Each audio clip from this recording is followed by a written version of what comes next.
खाओ ना आराम से। मैम आपके लिए खाना। ये क्या है? खाना है ये इतना खराब खाना मैं खाऊंगी? क्यों? आप ये खाना क्यों नहीं खा सकते? तुम्हें पता है मैं कौन हूँ? इस स्कूल की प्रिंसिपल हूँ और मैं ये रोटी खाऊंगी, ये खाना खाऊंगी। उठाओ इसे यहाँ से। क्यों? इस खाने में क्या प्रॉब्लम है? कौन है ये और क्या नाटक लगा रखा है तुमने? ये उठाओ इसे यहाँ से। मैं ये खाना आपके लिए लेके आया हूँ, आपको खाना पड़ेगा। ये हम खाएंगे, ये वाला खाना ये मैडम खाएंगी, हम खाएंगे। दिमाग ठीक है तुम्हारा? स्टाफ को बुलाओ। सिक्योरिटी। आपको जिसे बुलाना है उसे बुला लीजिए, ये खाना तो आप खाएंगे। ऐसा खाना तो मैं गली के कुत्ते को भी ना दूं। जी मैम। ये अंदर कैसे घुसा? क्या कर रहे थे तुम? सो रहे थे? सोने की तनख्वाह देती हूँ मैं तुम्हें। धक्के मार के इसे यहाँ से निकाल दो, दोबारा यहाँ दिखना नहीं चाहिए। जी मैम। 1 मिनट पीछे हट जाओ। बहुत बदतमीजी कर रहा है तू। तुझे पता नहीं मैं कौन हूँ? यहाँ के एमएलए की सिस्टर हूँ। एक फोन करूंगी पूरी उम्र जेल में रहेगा, फिर यही खाना तुझे खाना पड़ेगा। ऐसे नहीं मानेगा तू। मैं बताती हूँ तुझे प्रिंसिपल से पंगा लेने का क्या अंजाम होता है। अभी पुलिस को फोन करती हूँ, तेरी खाल नहीं खिंचवाई तो। अरे निकालना तो, खड़ा मुंह को क्या देख रहा है? जी सर। क्या हो रहा है ये लो, पुलिस आ भी गई। अरे ये साहब जबरदस्ती हमें ये खाना खिलाने की कोशिश कर रहा है। सब पता नहीं कौन है ये लुंगी वाला गवार, जबरदस्ती घुसाया है और ये सड़ा सा खाना खिला रहा है। बच्चों को परेशान कर रहा है, हमें परेशान कर रहा है। आप जानते भी कौन है ये? कौन है ये? यही शहर के IAS ऑफिसर हैं। IAS? सर सॉरी, पता नहीं था। क्या पता नहीं था आप लोगों को? आपको पता है खाना कहाँ से लेके आया हूँ मैं? पता भी है ये खाना आपके स्कूल का ही है। नहीं साहब, आपको कोई गलत फहमी हुई है साहब। तुम जाओ रसोइया को बुला के लेके आओ। जी सर।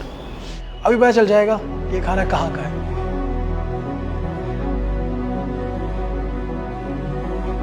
जी साहब। आप यहाँ खाना बनाने का काम करते हैं? हाँ जी। कितने सालों से? कोई 15 सालों से। 15 साल से। ये खाना चेक करो कहाँ का है। आपने बनाया है? देखो।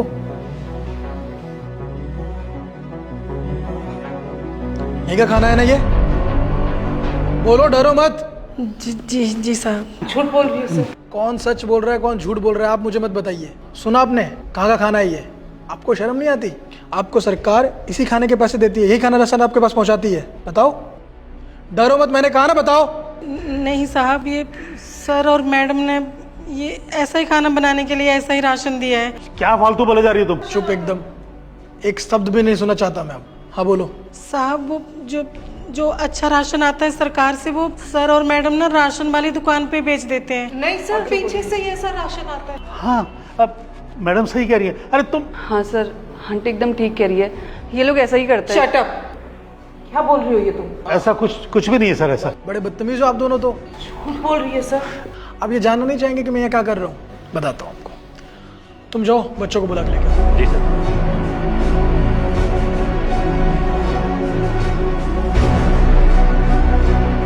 ये बच्चा आपके स्कूल के ही है और वो चारों बच्चे भी आपके स्कूल के हैं जो बिना यूनिफॉर्म के हैं।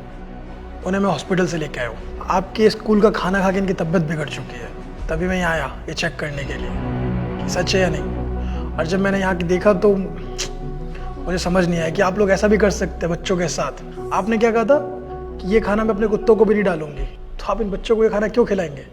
आप अपने बच्चों को ये खाना खिला सकते हैं? बोलिए, खिला सकते हैं? तो फिर आपको सरकार सारी सुख सुविधाएं देती है ताकि आप बच्चों को अच्छे से पढ़ाएं, उन्हें अच्छा खाना दें, लेकिन आप क्या करते हैं? वो पैसे बचाते हैं अपने लालच के लिए। आपको पता है सरकार ने खाने वाला सिस्टम क्यों चालू किया था? ताकि गरीब बच्चों को खाना मिल सके, वो स्कूल आ सके और पढ़ाई कर सके और देश का भविष्य बन सके। लेकिन आप जैसे कुछ लालची टीचर की वजह से इनका भविष्य खराब हो जाता है। आप सोचते हैं कि आपको कोई पकड़ नहीं पाएगा, आप चाहे जितने चाहे उतने पैसे बचा सकते हैं, लेकिन ऐसा नहीं है। आपने क्या कहा था? आपका MLA भाई है तो आप जो चाहे वो कर सकते हैं, लेकिन ऐसा नहीं है मैडम। अब आपको सजा भी मिलेगी और आपके उस भाई को भी सजा मिलेगी। और यहाँ आने से पहले मैंने आप सबकी कुंडली निकाली थी सारे स्टाफ की। मुझे ये भी पता है कि आप यहाँ की प्रिंसिपल कैसे बने। रिश्वत दिया है ना आपने, और आप कर ही क्या सकते हैं? अगर आप पढ़े लिखे होते, समझदार होते, तो आप ऐसी हरकत नहीं करते इन बच्चों के साथ। वो पीछे कचरा कैसे है? आप अपने घर में भी ऐसी गंदगी रखते हैं? नहीं सर। तो फिर यहाँ गंदगी क्यों है? मैं साफ करा दूंगी सर। ये शिक्षा का मंदिर है और मंदिर कभी गंदा नहीं होता है। आप जिस तरीके से अपने घर को साफ रखते हैं, आपको स्कूल को भी साफ रखना चाहिए ताकि बच्चे अच्छी शिक्षा ले सके, आगे बढ़ सके। लेकिन आप तो पैसों के लालच में इतने पागल हो चुके हैं कि आपको कुछ दिखता ही नहीं क्या सही है क्या गलत है। लेकिन अब ऐसा होगा नहीं, क्योंकि आप जैसे टीचर को टीचर रहना नहीं चाहिए जो बच्चे को गलत शिक्षा देते हैं, उनके साथ भेदभाव करते हैं। टीचर को भगवान का रूप माना जाता है। आप जैसे कुछ टीचर की वजह से अच्छे टीचर बदनाम हो जाते हैं। पता है उनकी गरिमा क्या होती है? आपने उनकी गरिमा डुबा दी है। सर सॉरी, अब आगे से कभी नहीं करेंगे।